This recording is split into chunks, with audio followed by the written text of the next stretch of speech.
What's up, guys? It's me, Will, and we're finally getting all the Christmas releases done.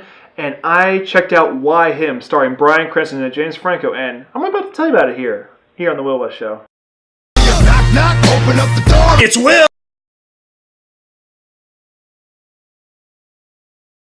So Why Him, like I said, stars Bryan Cranston and James Franco. Bryan Cranston is very old-fashioned and is really close with his daughter. James Franco loves said daughter and is an internet billionaire, and he's a bit wacky. He's a bit not Bryan Cranston's cup of tea.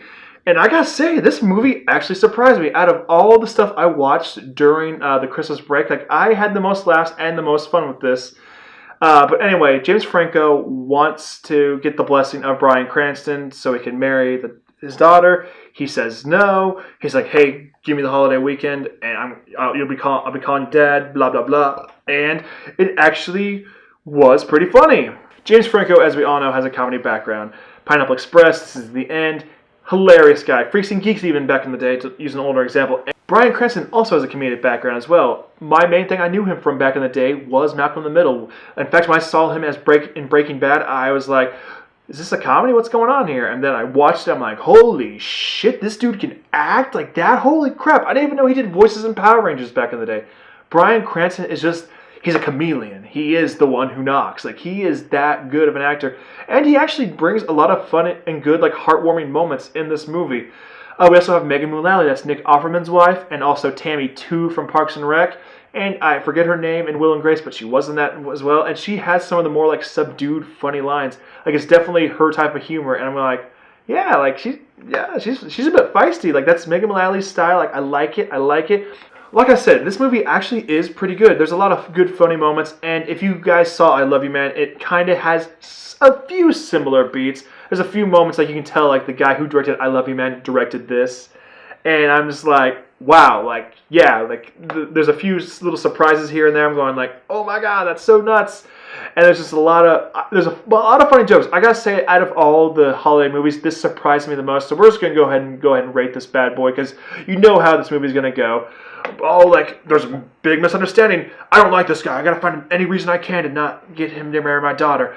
I'm totally gonna do it. I'm totally gonna marry your daughter, whether you like it or not. Oh, hey, I actually kind of like you now. Let's hug it out. You're my dad now. I love you. This movie actually had a lot of heart, and this is this kind of stuff I want in a comedy. It's gotta have heart. It's gotta be funny. It's just, you gotta get good chemistry right there. And Bryan Cranston and James Franco played off each other really well. Megan Mullally was funny, and there's a bunch of comedic cameos. I'll even just say Adam Devine's in this movie. That's the guy from Workaholics.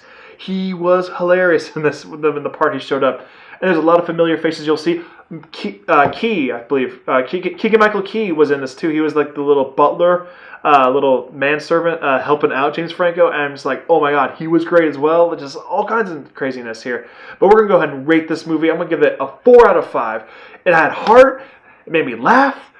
That's what comedy's supposed to do. And comedy has been kind of weak this year. Except for The Nice Guys. Nice Guys was pretty hilarious, even though that was more of a crime drama. But still, hilarious movies. You gotta have a funny movie if it's gonna be a comedy. If it's a comedy, I'm just going huh?